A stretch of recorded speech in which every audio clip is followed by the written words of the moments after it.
जी, programme है breaking barriers. आप देख रहे हैं आलिया शो ऑफिशियल। मैं हूं आपकी होस्ट आलिया। देखा एक ख्वाब तो ये सिलसिले हुए, दूर तक निगाहों में हैं गुल खिले हुए। ये गिला है आपकी निगाहों से, फूल भी हों दरमियां तो फासले हुए। ये कमाल की शायरी लिखने वाले लेजेंड पोइट, कमाल के शायर जनाब जावेद अख्तर साहब पाकिस्तान तशरीफ़ लाए। हमारी बड़ी खुशकिस्मती, कुछ लोग जिनमें जावेद अख्तर साहब, गुलजार साहब, शबाना आज़मी साहिबान, नंदिता दास और भी कुछ ऐसे लोग हैं कि जो आते जाते रहते हैं। इधर से भी कुछ लोग हैं जो उधर आते जाते रहते हैं। यानी अगर बहुत ही हब्स का माहौल हो, ताल्लुकात बहुत ख़राब हों, फिर भी ये लोग खिड़कियों और दरवाज़ों की सूरत कायम रहते हैं, हवा आने जाने देते हैं, रोशनी आती जाती रहती है। तो ये बहुत ही एक अच्छी बात है। ऐसा ही हुआ, जावेद अख्तर साहब आए और फिर उनका आना था कि उनके वीडियो क्लिप्स वायरल होना शुरू हो गए। अच्छा, एक उनका क्लिप मैंने आप तक पहुंचाया शॉर्ट्स की सूरत में, और उसमें हम देख सकते हैं कि एक इवनिंग है, वो हमारे एक लेजेंड सिंगर हैं अली ज़फ़र साहब, उन्होंने उनको होस्ट किया जावेद अख्तर साहब को। तो वो उस इवनिंग के कुछ क्लिप्स वायरल हुए, जिसमें हम देख सकते हैं कि उस शाम में अली ज़फ़र ने जावेद अख्तर साहब के सामने उन्हीं के गाने गाए। अब देखिए ना, यहाँ पर जो है ना, वो नस्लों की नस्लें पली बड़ी हैं किस पर? बॉलीवुड पर। बॉलीवुड की शायरी, गाने, फिल्में। तो इसके क्लिप्स बड़े वायरल हुए। अब जावेद अख्तर साहब ने कई एक बातें की, लेकिन उनका एक और क्लिप बहुत वायरल हो रहा है। तो मैंने सोचा कि जहां मैंने आप तक और बातें पहुंचाई तो ये भी मैं पहुंचाई दूं। अच्छा, एक और बड़ी अच्छी बात हुई, वो ये हुई कि कुछ पाकिस्तान की इस वक्त जो हालत है वो बड़ी ख़राब है, इकॉनमी ढेर है, और मिनिस्टर्स खुद ये बात कर रहे हैं कि डिफ़ॉल्ट हो गए, और दहशतगर्दी पे हमले हो रहे हैं। ऐसे वाक़यात हैं गली कूचों में, जो है वो जो शिद्दत पसंद हैं वो लोगों को मार रहे हैं, पकड़ रहे हैं, ये सब वाक़यात। क्योंकि आगे चलकर मैं एक दो ऐसे वाक़यात पे बात करूँगी, इसलिए मैंने सोचा कि मैं पहले ये बताऊँ कि ये एक ऐसा हुआ कि फरवरी का महीना जो है हमारा, वो स्प्रिंग फेस्टिवल होता है। तो यहाँ पे अदबी मेले होते हैं फरवरी के मंथ में, और ऐसा ही हुआ। इस सब के बावजूद यहाँ पर फरवरी के मंथ में पूरा महीना जैम पैक्ड सेशंस रहे लिटरेरी फेस्टिवल्स के। लाहौर में फेस्टिवल हुआ, कराची में हुए, और दूसरे मुल्कों से भी पर्सनालिटीज़ आई जिन्होंने उसमें शिरकत की। जावेद अख्तर साहब जिसमें आए थे, वो फैज़ अहमद फैज़ साहब का फेस्टिवल था, जो कि हर साल होता है। अच्छा, इसमें जहाँ और बहुत सारी बातें हुई, तो वहीं पर उनका एक ऐसा क्लिप भी वायरल हुआ जिसमें उन्होंने बात की है मुंबई में होने वाले हमलों की, और उस पे उन्होंने एक तरीके से आप कह सकते हैं गिला किया है, शिकायत की है, कि जहां उन्होंने ये बात की कि ताल्लुकात क्यों इतने ख़राब हैं, इस कदर ख़राब हैं, और ये जो इस वक्त जो हालत है दोनों मुल्कों की, तो ऐसा क्यों है। तो इसी के साथ उन्होंने कहा कि देखें, हमारे मुल्क में, यानी उनके मुल्क में, इंडिया में ये कुछ हुआ, लेकिन हम जो है हमने उसको देखा। तो एक अच्छी बात ये हुई कि उनकी इस बात के बाद वहां पर बैठे हुए लोगों ने क्लैप किया। आमतौर पर ऐसी बातों का बुरा मनाया जाता है कि भाई ये अपने मुल्क के लिए यहाँ पर आकर, हमारे मुल्क में आकर हमारे मुल्क के खिलाफ बात करें कि वहाँ पे जो है वो आपने वो करवा दिए, हमले करवा दिए, वगैरह वगैरह, इस तरह की चीज़ें। तो लेकिन वो क्लैप हुआ। इससे हमें ये पता चलता है कि अभी लोगों में समझ बूझ बाकी है। ऐसे लोग मौजूद हैं कि जो टॉलरेंस भी रखते हैं, और सबसे बड़ी बात ये कि जो बात को समझते हैं और सच को जानते हैं, और सच सुनने में या सच बोलने में जो है वो गुरेज नहीं करते। ये सोशल मीडिया का भी असर है, बहुत ज़्यादा कमाल है ये आजकल के दौर में। तो सर ज़रा आपको वो क्लिप दिखाई देते हैं, बाकी बातें बाद में करते हैं। उन्होंने जो कहा वो आप खुद सुन लीजिए, और सिर्फ जावेद अख्तर साहब नहीं, बल्कि जो अनवर मकसूद है वो भी शायर है। जावेद अख्तर साहब तो इसलिए क्योंकि वो ज़ाहिर है कि इंडिया से आए हैं तो बड़ा, लेकिन इससे पहले अनवर मकसूद के जो क्लिप्स हैं वो ऐसे चले हैं। तो ये मैं तकल्लुफ से काम नहीं लूँगा। हमने तो नुसरत के बड़े बड़े फंक्शन किए, मेहदी हसन के बड़े बड़े फंक्शन किए। आपके मुल्क में तो लता मंगेशकर का कोई फंक्शन नहीं हुआ।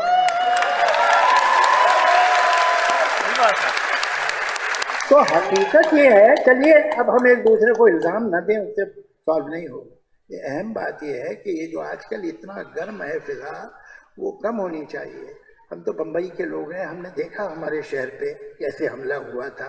तो वो लोग नॉर्वे से तो नहीं आए थे, ना इजिप्ट से आए थे, वो लोग अभी भी आपके मुल्क में घूम रहे हैं। तो ये शिकायत अगर हिंदुस्तानी के दिल में हो तो आपको बुरा नहीं मानना चाहिए। यादों के चेहरे हैं, कई किस्से पुराने हैं, 100 दास्ताने हैं, तेरे कितने फसाने हैं। कई यादों के चेहरे हैं, कई किस्से पुराने हैं, तेरी 100 दास्ताने हैं, तेरे कितने फसाने हैं। मगर एक वो कहानी है जो अब मुझको सुनानी है, मगर एक वो कहानी है जो अब मुझको सुनानी है। जिंदगी आ रहा हूँ मैं। जी, जावेद अख्तर साहब की बातों को मैं फुली एंडोर्स करती हूँ। 16 आने सच बात की है उन्होंने। मेहदी हसन साहब, नुसरत फ़तेह अली खान साहब, अली ज़फ़र, आतिफ असलम, शफ़क़त अमानत अली खान, हमारे बहुत से ऐसे फ़नकार जो जब इंडिया गए तो उन्होंने उनको सर आंखों पर बिठाया। और कई एक ऐसे फ़नकार हैं, ऐसे सिंगर्स हैं, ऐसे एक्टर्स हैं जिनको यहाँ पर पजीराई नहीं मिली क्योंकि हमारे मुल्क में आर्ट की कदर ही नहीं है। हमारे मुल्क में इसको कंजर खाना कहा जाता है। मैं बात सच्ची है, कड़वी लगती है, लेकिन मैं कहूँगी इसको, ये कहा जाता है आर्ट को, परफॉर्मिंग आर्ट को। आप यहाँ पर तबला नहीं बजा सकते, यानी ये कि आप सीख नहीं सकते। सिर्फ वही लोग कर सकते हैं ऐसा कि जिनका जो है वो ख़ानदान से ही वो बजाते चले आ रहे हैं। यहाँ पर डांस जो है वो नहीं कर सकते आप, रक्स जो है वो यहाँ पर मना है, यहाँ पर संगीत मना है, यहाँ पर गीत मना है।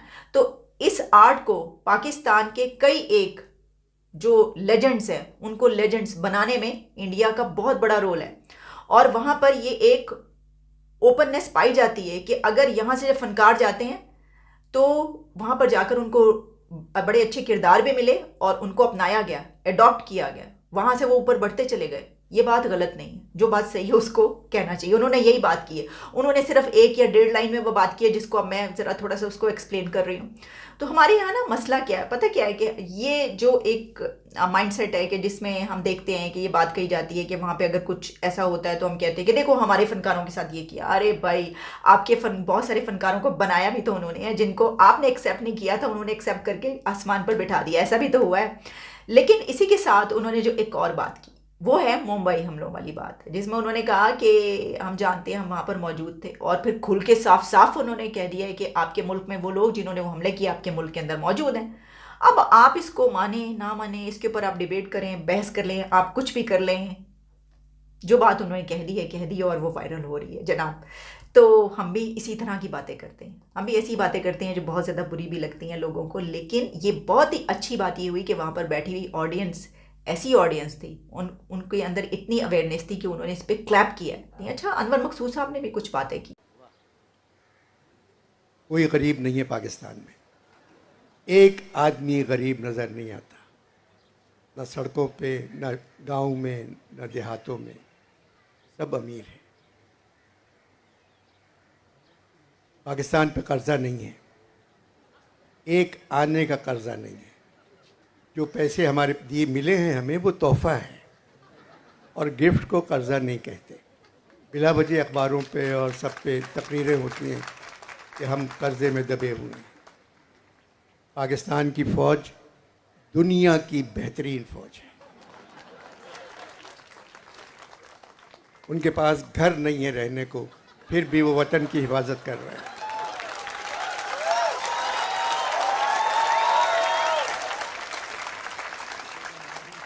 उनके पास गाड़ियां नहीं हैं, वो पैदल सरहदों पे जाते हैं। अब इतनी खुशी की बात है कि हमारे फौजी सिपाहियों ने, आर्मी ने, नेवी के अफसरों ने, पुलिस ने और दूसरी स्पेशल फोर्स ने मिलके 2 दहशतगर्द मार दिए। ये दुनिया में नहीं होता ऐसा। हमारी क्रिकेट टीम दुनिया की सबसे अच्छी क्रिकेट टीम। अल्लामा ने जो ख्वाब देखा था उससे कहीं ज़्यादा पाकिस्तान है। कायदे आज़म की मेहनत जगह जगह रंग ला रही है। 10 लाख बच्चे पिछले 10 महीनों में इसलिए ये मुल्क छोड़ गए कि अब किसी बुरे मुल्क में जाके रहते हैं। ये तो बहुत अच्छा है, और मैं इस मुल्क की क्या तारीफ़ करूं जिसने मुझे कमाई का रास्ता दिखाया, जिसने मुझे लिखना सिखाया, जिसने मुझे बोलना सिखाया। ऐसा मुल्क और कहीं नहीं है। बदकिस्मत हैं कि दो बड़े बड़े बुरे मुल्क हमारे आसपास हैं। सामने हिंदुस्तान है, पीछे अफ़गानिस्तान है। कायद-ए-आज़म को ये प्लॉट लेने की क्या ज़रूरत थी?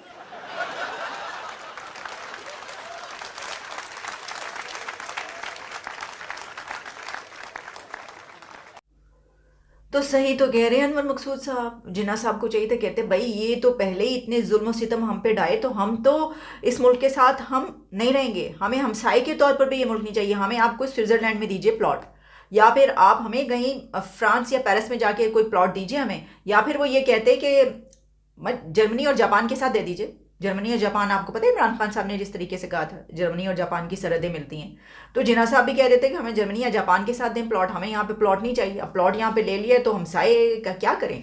हम ये ऐसा भी कर सकते हैं कि हम हमसायों को कहें कि प्लीज़ आप अपनी जगह बदल लें, लेकिन नहीं, ये नहीं कहना चाहिए वो कहीं और किसी और तरीके से ही जगह ना बदल लें। तो अब ज़रा एक दो वाक़यात का जिक्र किए लेते हैं। ये वो मुल्क है कि जहाँ पर कबायली सरदार, बलूचिस्तान का एक कबायली सरदार एक औरत, उसके बेटों बेटियों को अपना बंदी बना के रखता है, कैद में रखता है इस दौर के अंदर। और अगर वो खातून एक वीडियो बना दे और वो वायरल हो जाए कि जिसमें वो कह रही हो कि सरदार खेतरान जो कि मिनिस्टर भी है, इसने मेरी बेटियों को कैद करके रखा हुआ है, तो उसके 2 से 3 दिन के बाद उस खातून और उसके 2 बेटों की लाशें कुएं में से मिलती हैं। बलूचिस्तान के बारखान में ये हुआ है, और मैं आपको पहले भी ये बता चुकी हूँ। ये है वो मुल्क। हम अभी तक इस दौर में जिंदा हैं कि जहाँ पर मज़ारे हाथ काट देते हैं, टांगे काट देते हैं। यहाँ पर तो उन्होंने उसके बेटे बेटियां, क्योंकि अब उसके शौहर ने कहा है कि उसके अभी भी बेटे और बेटियां उसकी कैद में हैं, और उस सरदार के खिलाफ अभी तक FIR नहीं काटी जा सकी। ना FIR कटी है, ना ही मेडिकल हुआ है, और वो लोग अपने जनाजों को लेकर चीफ मिनिस्टर हाउस के सामने बैठे हैं। सिर्फ यही वजह है कि चीफ मिनिस्टर साहब ने कहा कि इसके खिलाफ मैंने ऑर्डर कर दिया, तफ्तीश हो रही है। यानी आपके पास, आपकी आंखों के सामने सारे सबूत मौजूद हैं, और आप एक सरदार होने की बिना पे, ताकतवर आदमी होने की बिना पर उसको गिरफ्तार नहीं कर पा रहे। ये है हमारा मुल्क, ये है यहाँ के हालात। कानून के मुंह पर जन्नाटेदार थप्पड़ है ये कि आप सबके सामने ट्रेंड चल रहा है, कातिल सरदार को गिरफ्तार करो, और आप गिरफ्तार नहीं कर पा रहे। छोड़ दीजिएगा, बाद में सबको पता है आप छोड़ देंगे। यहाँ पे तो 100 कत्ल करके लोग छुट्टे फिर रहे हैं। ऐसी कोई नई बात थोड़ी है, गिरफ्तार तो कर लेंगे कम से कम। ये सिचुएशन है। आपने बलूचिस्तान में इस तरह के वाकयात जो ऑलरेडी जो दूसरे वाकयात हो रहे हैं वहाँ पे ऐसी सिचुएशन, और अब आप ये कर रहे हैं। अच्छा, इसी के साथ मैं देख रही थी गली कूचों में TLP के लोगों को पकड़ पकड़ कर कह रहे हैं कि तुम अहमदी हो। एक साहब, बुजुर्ग से साहब, यानी वो मोटरसाइकिल पे जा रहे हैं, उनको रोक लिया गली में, सड़क पे, रोड पे, और उसको कह रहे हैं कि नारे लगाने शुरू कर दिए, उसको धमकियां कि कत्ल कर देंगे और तुम अहमदी हो, तुम्हें मार देंगे। इससे पहले एक डॉक्टर अहमदी जो नॉर्वे से आए थे, उनको यहाँ पर कत्ल कर दिया गया 75 ईयर्स की। ये है सिचुएशन। और ये जो बनाने वाले हैं TLP को, ये जिन जो है क्रिएट किया। अब इसको ज़रा बोतल में बंद करके दिखाएं आप। ये मुल्क का हाल ऐसे ही तबाहाल नहीं हुआ, इस बिना पर हुआ है। ये जो हमने इससे पहले बातें की ना, वो कुछ लोग ऐसे हैं, हवा के कुछ झोंके हैं जो इसको कायम रखे हुए हैं। वरना जो सिचुएशन है गली कूचों की, वो आप देख लें, बलूचिस्तान से लेकर और पंजाब तक। तो इजाज़त दीजिए, दोबारा मुलाकात होती है।